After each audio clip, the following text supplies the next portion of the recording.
ಆ ಗಡಿಬಿಡಿ ಸಂತತಿಗಳು ಇವತ್ತು ಭಾರತ ಮಾತಾ ಕಿ ಜೈ ಒಂದೇ ಮಾತ್ರ ನಾವು ಹೇಳ್ತಾ ಇಲ್ಲ. ಇದನ್ನ ಹೇಳಿಬಿಟ್ರೆ ಕೆಲವೊಬ್ಬರಿಗೆ ಇಲಾಖೆಯವರಿಗೆ ತೊಂದರೆ ಆಕೈತಿ.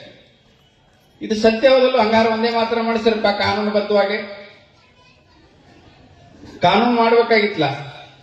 ಮೊನ್ನೆ ದೆಹಲಿ ಒಳಗ ಒಂದು 6 ವರ್ಷದ ಮಗು ಒಂದು ಬಲೂನದೊಳಗೆ ಬಣ್ಣ ಕಟ್ಟಿ ಕೆಳಗೆ ಹೋಗ್ಯದ, ಕೈ ಜಾರಿ ಬಿದ್ದೈತಿ.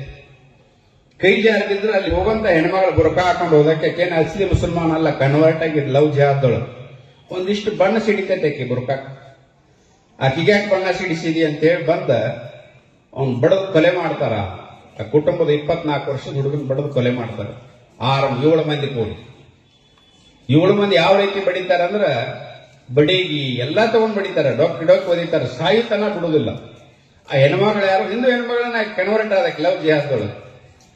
ಅಂದ್ರೆ ನಮಗ ಮುಳ್ಳಾಗುವಂತ ಸ್ಥಿತಿ ನಿರ್ಮಾಣ ಆಗಿದೆ. ಆದ್ರೆ ಇವತ್ತು ದೆಹಲಿ ಸರ್ಕಾರ 6 ಮಂದಿನ ಅರೆಸ್ಟ್ ಮಾಡಿ 7ನೇದು ಅವ್ನು ಸಿಗ್ಲಿಲ್ಲ. ಅವ್ನ ಮಣಿ ಕೆಡದ್ರೆ 3 ಅಂತಸ್ತು ಮಣಿ. ಇಂಥ ಕಾನೂನು ತಗೊಂಡ್ಬರ್ರಿ ನೋಡೋಣ, ಯಾಕೆ ಭಾರತ್ ಮಾತಾ ಕಿ ಜೈ ಹೇಳೋದಿಲ್ಲ? ಯುಪಿ ಒಳಗೆ 21 ಕೋಟಿ ಅದಾರ. ಅದ್ರಾಗ 21 ಕೋಟಿ ಪೈಕಿ 40% ಭಾರತ್ ಮಾತಾ ಕಿ ಜೈ ಒಂದೇ ಮಾತ್ರ ವಿರೋಧ ಮಾಡುವಂತವ್ರು ಇದ್ರು.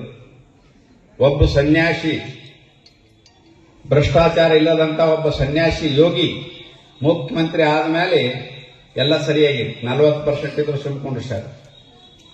ರಾಜಕಾರಣಿಗಳ ಹತ್ರ ಎಲ್ಲಿ ಶಕ್ತಿ ಇರ್ತೈತೋ ಅಲ್ಲಿ ಕಾನೂನು ಪಾಲನೆ ಆಗ್ತೈತಿ. ಯಾವ ಅಸಹಾಯಕ ರಾಜಕಾರಣಿಗಳು ಇರ್ತಾರೋ ಅಲ್ಲಿ ಕಾನೂನು ಪಾಲನೆ ಆಗಕ್ಕೆ ಸಾಧ್ಯನೇ ಇಲ್ಲ. ಕಿಸ್ಕಾ ಲಾಠಿ ಉಸ್ಕಾ ಭೈಸ್. ಉತ್ತರ ಪ್ರದೇಶ ಒಳಗೆ ಯೋಗಿ ಆದಿತ್ಯನಾಥ್, ಯೋಗಿ ಮಹಾರಾಜ್ ಹೆಂಗದಾರ ಅಂತೇಳಿ ಒಂದಷ್ಟು ಮೈಕ್ ಹಿಡಿ ನೀವು ಇಂಟರ್ವ್ಯೂ. कुछ नहीं बोलता योगी महाराज के लिए, बोल दिया तो बाद में बहुत बुरा होता है. भया भक्ति